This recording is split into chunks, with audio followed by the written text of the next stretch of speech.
ஆமாம். Hi everyone, இது ஒரு மார்னிங் vlog. மார்னிங்கே மாடும் கண்ணு வந்திருந்தது, பார்க்கவே அழகாக இருந்தது. ரெண்டும் க்யூட்டாக நடந்து வந்துச்சு.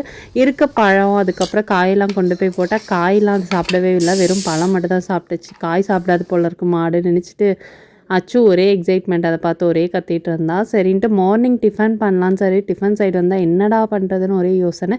தோசை ஊற்றிடலான்னு சொன்னாங்க. சரி லெஃப்ட் ஓவரான சிக்கனை வச்சு ஒரு கறி தோசை பண்ணலான்னு சொல்லிட்டு தோசையை நல்லா ஊற்றிட்டு அதில் ஒரு முட்டையை உடச்சி ஊற்றி மேலே நல்லா ஸ்ப்ரெட் பண்ணிவிட்டு அதுக்கப்புறம் சிக்கனை நல்லா சாப் பண்ணி அந்த கிரேவியை லைட்டாக மிக்ஸ் பண்ணி அந்த தோசை மேலே ஸ்ப்ரெட் பண்ணிவிட்டு நல்லா ஆனியன் கட் பண்ணி அது மேலே போட்டிங்கன்னா க்ரன்ச்சியாக நல்லா சாப்பிட டேஸ்ட்டாக இருக்கும்.